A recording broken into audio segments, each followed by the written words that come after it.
Welcome to the Michigan Man Podcast on Wolverine Sports Radio, a member of the V Sporto Network, and in partnership with SB Nation's Maize and Brew, for Wolverine fans from coast to coast. Go Blue, and welcome to the show. I'm your host, Mike Fitzpatrick. The spring game is coming up on Saturday, and joining us this week to discuss that and more is beat writer Aaron McMann from MLive. First, a few of my thoughts to get us going.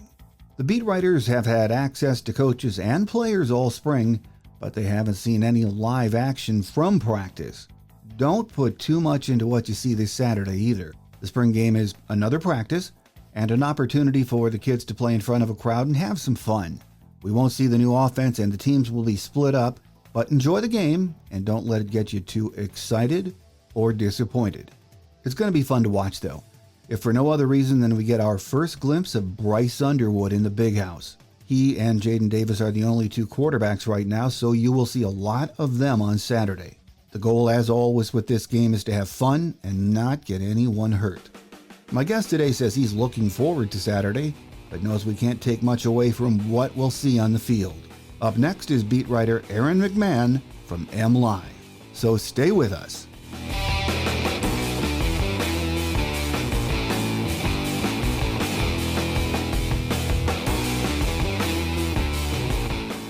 Joining us on the show today is beat writer Aaron McMann from MLive to talk a little Michigan football. It's been a while, Aaron. Great to have you back with us. It's good to be back, Mike. Football season's around the corner. We're almost done with spring practice, and before you know it, the season will be here. Yeah, and everyone's excited. We're just days away from the spring game, and as I said, everyone gets amped up about it this time of the year, especially thinking what the team might be in the fall, given the high note the season ended on with wins over Ohio State and Alabama. But the thing we hear about most, it seems, from fans and media is Bryce Underwood. From what we hear, he's lighting it up in practice, but man, are the expectations through the roof for this kid or what? Yeah, it's hard to compare it to anything else. Yeah. I remember when Shea Patterson first got here years ago, and there was a lot of hype around him and everything else, but this is a little bit different, right?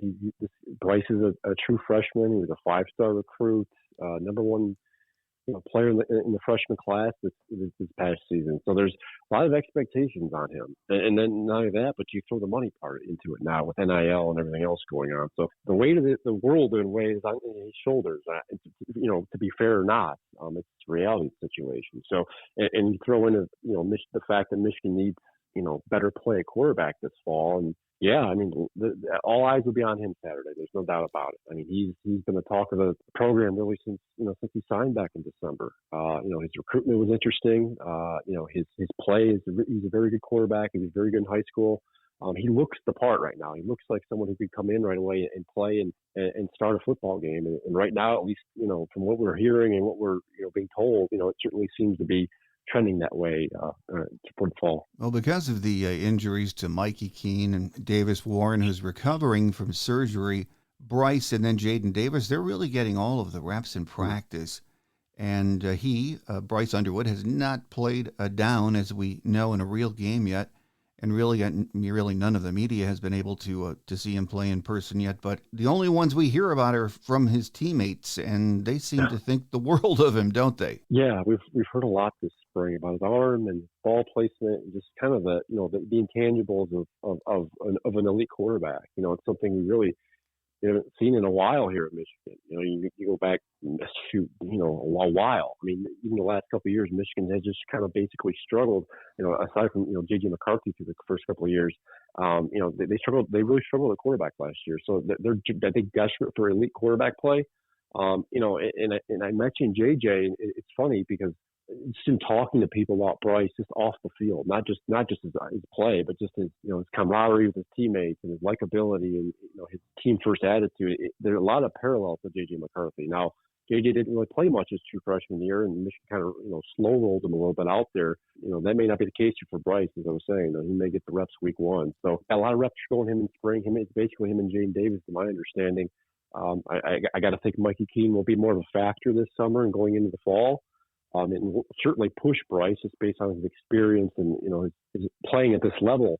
But right now, the fact that Bryce has gotten so many reps in spring practice more so than probably normal in normal circumstances. I got to think, he's got to be the front runner heading into week one. Well, word out of camp has also been that Jaden Davis has made improvements this spring, and I think some fans are surprised he hasn't jumped into the portal given the expectations surrounding Underwood. But what are your thoughts on that? Yeah, there's a lot of curiosity around Jaden Davis.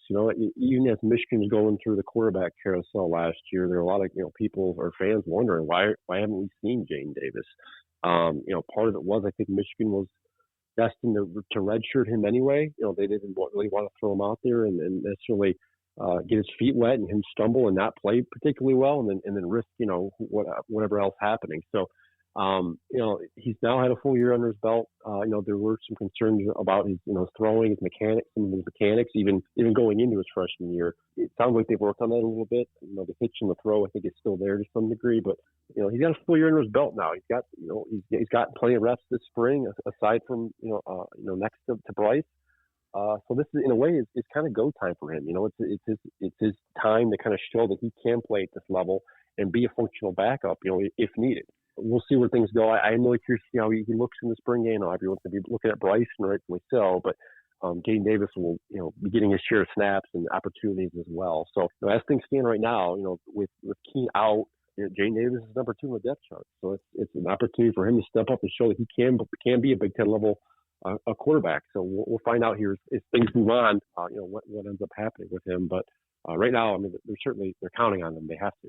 Well, there has been some talk that Michigan will look or might look for a quarterback in the portal, given they have 4 on the roster when everyone is healthy. So do you think that's likely? Yeah, it's a good question. I got to think, if the injury to Mikey Keene is concerning, and I haven't gotten any indication that it really is. They're just not worried about it. It's preventative more than anything going into the fall. But, if there is some major issue with Keene and they're concerned, yeah, it would not shock me at all if they turn to the portal. There's been some interesting names enter the last couple of weeks. Brendan Sullivan, who was for a brief time the starter at Iowa last year, played Northwestern before that. He maybe could be an option. You look at Mike Wright, just entered into the transfer portal from Vanderbilt. He played Northwestern before as well. So there are some names out there. The problem for Michigan is, you've got a 5-star freshman on the roster. Everyone knows who Bryce Underwood is, and the assumption is he's probably going to be, if he's not going to be the starter this fall, he's certainly going to get an opportunity. So, if you look for a more veteran quarterback in the portal, you got to somehow convince them to come here and be okay with, potentially being a backup or a third string. Kind of like a Jack Tuttle last year, or an Alan Bowman the year before that. And when that happens, the pool shrinks quite a bit, especially for guys who are looking to play and are looking to start. Well, the offensive line, according to reports, has been improving, but still has to be, I would think, a great area of concern for this team. Offensive linemen are going at a premium in the portal right now, and given that fact, do you think Michigan has to bolster depth on the line? Yeah, it's a good question. It's hard to answer that without seeing practice. I can tell you that, they've got a lot of inexperience there at the tackle spots. We saw quite a bit of Evan Link last year at right tackle. I think that was kind of out of necessity more than anything. We hear it from the Michigan coaches all the time, but ideally they don't like to play, underclassmen or freshmen or redshirt freshmen, along the lines early on. It just, from a physicality standpoint, it doesn't usually work out. And look, Link was to his defense. He was playing kind of out of position last year. He's better at left tackle. He told us that last week. That's where he's more comfortable. And that's where Michigan has moved him this spring. And then that's where they seem, destined to have him play. And then you've got Andrew Sprague, again, another redshirt freshman, hasn't played a ton. He's, penciled in to potentially start this fall. And then, yeah, you got a group of guys behind them are either inexperienced or early in their college playing career. So it wouldn't shock me, if they do turn the portal and get some help, especially at tackle. I think they feel pretty good about the guard spots with Giovanni Ohadi back, and they really like Nathan Afobe. It sounds like he's kind of next in line there at guard. But center's a question mark too. Greg Crippen is back. He didn't start the entirety of last year. Part of it was due to injury. Part of it was, I think, struggles on the field. So, they could dip in the portal if the price is right and the right guys are there. It sounds like they may be pursuing a tackle or two here. They did add, the Brady Norton kid from Cal Poly of the FCS level a couple of months back. I'm curious to see how he translates to this type of play. And he's another option at tackle as well. But right now, they've got a lot of inexperienced, unproven guys. And it would probably behoove them to go in and get somebody more experienced, some guy that you kind of plug in and know what you're going to get on a drive-to-drive basis. Well, I think a lot of us are in wait and see mode with the receiver room too. I mean, Donovan McCulley, he should be an upgrade, joining Fred Moore and Samaj Morgan, and then some talented freshmen we have coming in.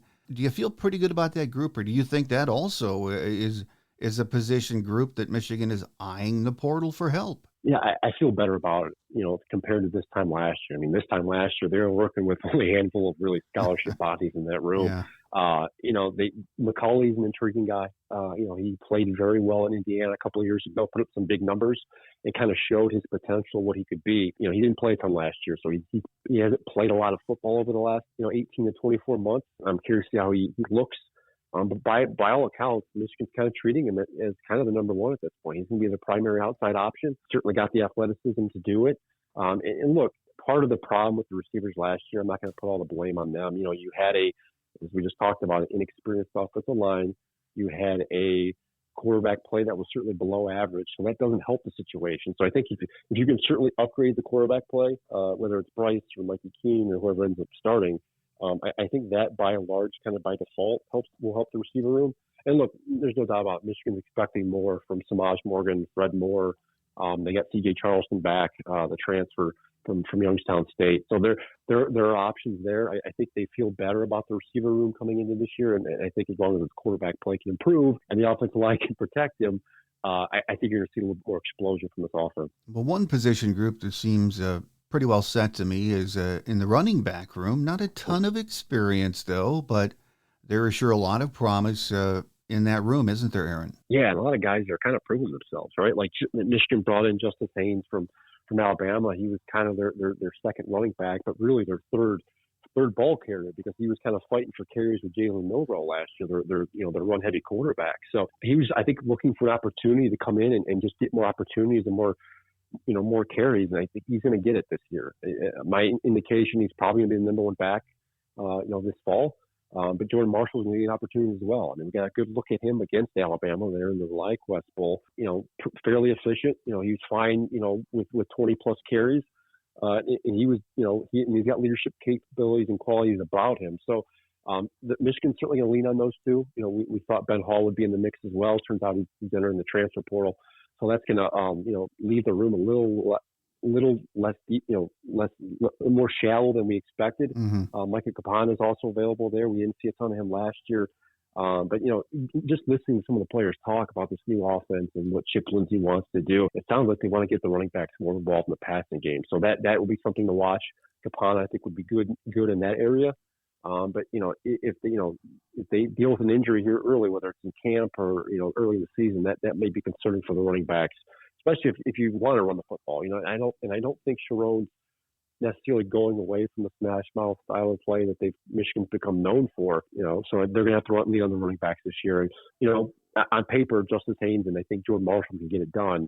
But I think you'd like to see have a third reliable back there as well. Well, one of the questions I get a lot from fans is about the tight end position. I'm not too worried about it. We saw a lot of kids last year in the spring game, not so much getting time during the regular season. So again, not a world of experience at that position, but there are some talented, big, young tight ends, aren't there? Yeah, and I think you're going to see a couple of them kind of used quite a bit. It's not going to be a situation where, like last year, where Colston Loveland gets the bulk of the targets, or a few years earlier, Luke Schoonmaker having a big year. I think you're going to see Marlon Klein quite a bit. You're going to see Hogan Hansen quite a bit. I think they're probably going to split reps. And look, I don't know if they're going to use a tight end as much as they have in the past. I mean, don't get me wrong, they're still going to use the tight end, and it's still part of Michigan's DNA and identity, but it sounds like they want to use the running backs more in the passing game. They want to use more of the receivers, and they just frankly have more receivers available to them this year as well. So, I think you're going to see both of those guys used quite a bit. Klein will be interesting to watch, just because we've heard a lot about him the last couple of years. Just his athleticism and his speed and everything else hasn't necessarily translated some of the targets. He did have his moments last year. Now, some of that was him just kind of being overshadowed, I think, by Loveland a little bit. But we did see bits and pieces of Hansen last year. I'm intrigued by him. I think he could be very good. It wouldn't shock me at all if we're talking this time next year and Hanson, is coming off a big year, has a bright future. So it'll probably be more by committee, is my guess, at the tight ends as opposed to, the previous couple of years. Well, there's no doubt a lot of excitement to see what the changes that Chip Lindsey is going to bring to the offense, but I'm sure we won't see many of them on Saturday. I think we can guarantee that. But despite his reputation, it sounds like he still wants the running game to be the bread and butter of this offense, doesn't he? Yeah, I mean, when Sharon got the job a couple of years ago, he made it pretty apparent that he wasn't going to necessarily go away from the smash mouth identity. They still want to dominate the line of scrimmage. They still want to run the football, and it plays into I think what Chip wants to do. They do want to throw the ball more. They want to be more explosive down the field, and to do that, you have to establish the line of scrimmage and run the football. Michigan struggled at times doing that last year. There were games where they did it very well, but they needed more consistency, right? They need better play from the line. They need to hit the gaps and more explosive runs. Now they have a brand new running back room, as we discussed. I'm really curious to see what they look like. Maybe as opposed to like a Donovan Edwards type who would break those big plays, and a Colin Mullings who you knew what you were going to get on a daily basis. So I think they're still learning, I think, about their running backs. As I said, they're going to lean on them, and we'll see in how much capacity, but the opportunity, no doubt, I think will be there. Well, flipping over to the other side of the ball, all of us, I think, were impressed with a lot of the young guys on defense and what they did against a very good Bama offense in the bowl game. Wink Martindale seems very confident, at least from what he's saying this spring, that this is going to be another very good defense, especially the D-line and linebacker positions. I don't think any of us are saying as good as we've seen the last 4 years, but they seem to be in a really good place up front and at the backer positions, don't they? Yeah, the depth, I think, is what Wink's most excited about. He was talking several times last year about how they didn't feel like they had enough guys at certain spots. I think one of the reasons why you saw Kenneth Grant and Mason Graham play so many snaps last year, yes, they were very good, but they didn't have a ton of reliability behind them.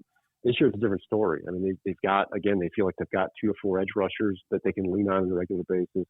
They've got 6 defensive tackles they can lean on. Lou Esposito was talking a few weeks ago about sending D tackles and waves this year, and I think that's kind of the plan, to kind of let off the gas with some of these guys, not overwork them during games, and kind of revert back to how Michigan played a couple of years ago, right? In the defense, where they felt like they had 2 sets of group players they could send in and not see a drop-off. So the depth is the sticking point here.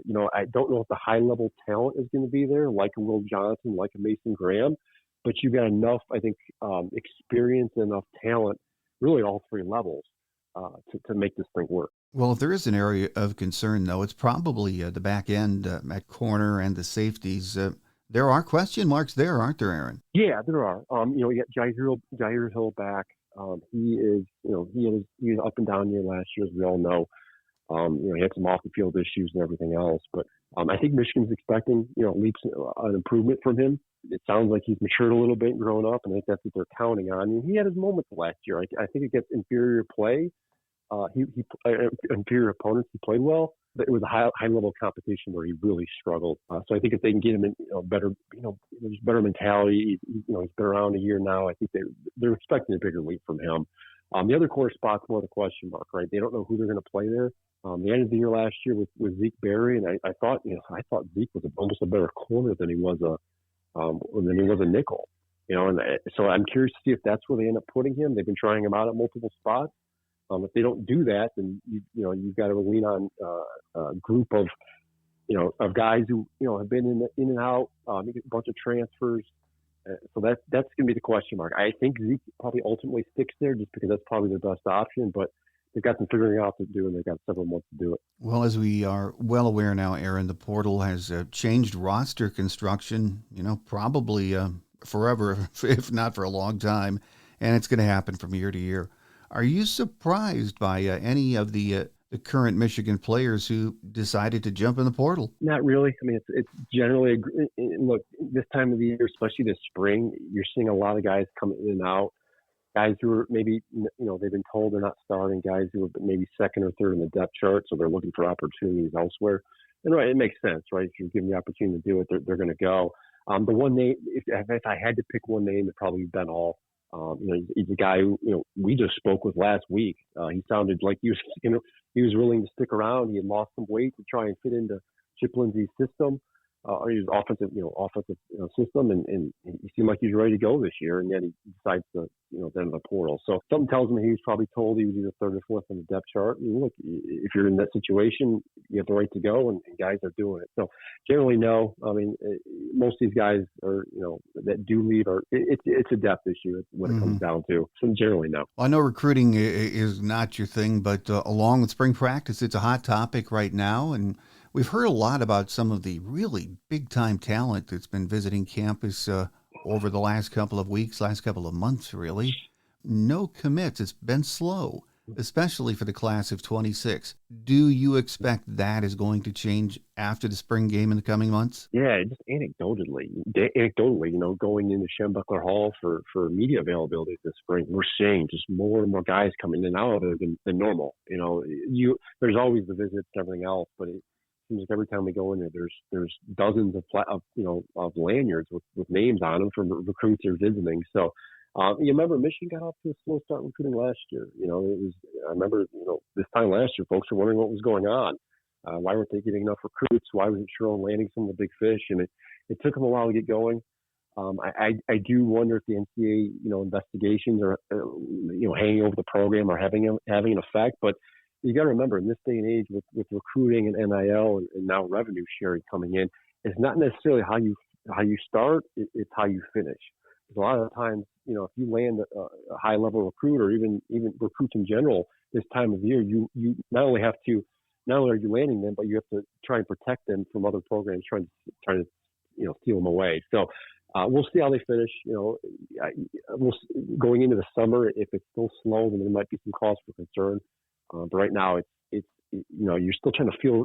They're trying to feel recruits out, see where they're at, and they'll make their move because a lot of jostling at this point, especially when money's involved. Exactly. Well, final question before we let you get away, Aaron. The spring game, as we know, is this Saturday.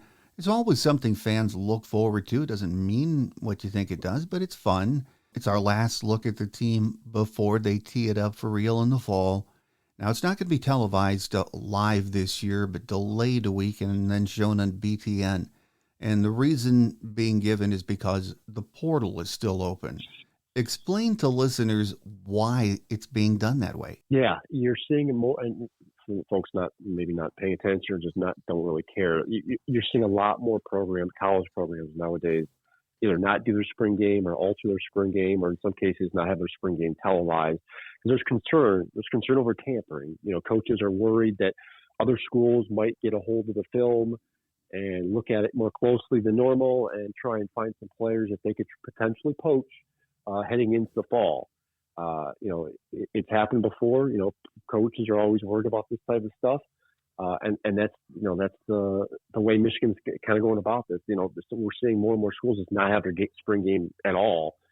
Sharon said he didn't want to do that. He still wanted to hold it because in some cases, this is the only opportunity for some of these guys to play in the big house. And then look, it's a free event for the fans that they get to come out and enjoy the day and meet some of the players and watch some football. So it's really a win-win for everyone. And I don't think Sharon wanted to take that away. But the TV piece is the key one, right? Because usually the game airs live on Big Ten Network. I think last year, 2 years ago, it was live on Fox. So Michigan's choosing to wait, and it's going to air the following Sunday morning, I believe, at 11 a.m. It'll be 2 days after the spring window for the transfer portal closes. So there won't be an opportunity for any more Michigan's players to enter the portal at that point, and thus Michigan not losing anyone else. So smart move, really. It's not something I really thought about, to be honest with you.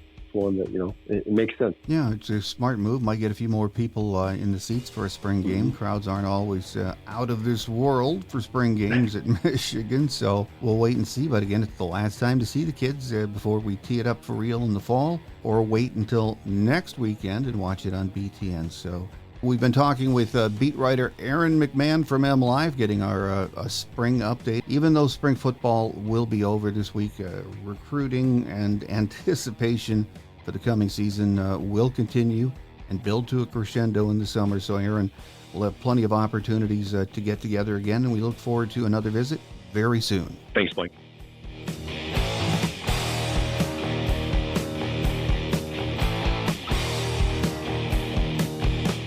On Quick Hits today, sad news this week as we learned of the passing of Mike DeBoard. He was an offensive line coach under Lloyd Carr and also the offensive coordinator for the '97 national champions. The praise and kind words for Coach DeBoard have been pouring in this week from his former players and anyone who worked with him at his many stops in college football. So rest in peace, Coach DeBoard. If you aren't at the game in person this week, you can hear all of the action on the radio if you're in Michigan. If you live outside of the state, you can still listen to all of the action on the Varsity Network app. It's free from iTunes and the Google Play Store.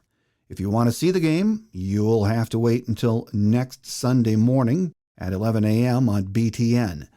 As Aaron and I discussed in our interview segment, the delay is because Michigan does not want other schools poaching players before the portal closes next Thursday. A lot of schools, as I'm sure you're well aware, have canceled their spring game for that very reason. If you have any comments or suggestions on Michigan football or anything else maize and blue, you can email me at the Michigan Man Podcast at yahoo.com.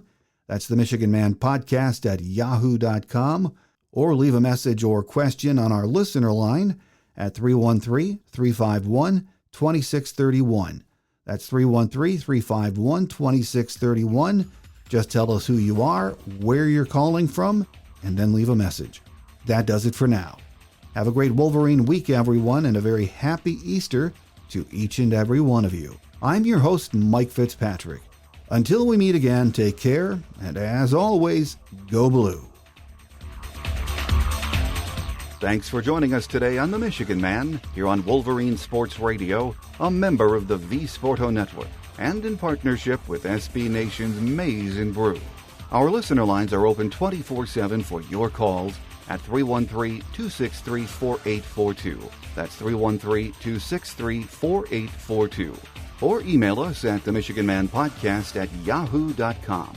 That's the Michigan Man Podcast at yahoo.com. The Michigan Man Podcast is produced at the studios of Robin Lynn Productions, Allen Park, Michigan, and is not affiliated with the University of Michigan. Go Blue!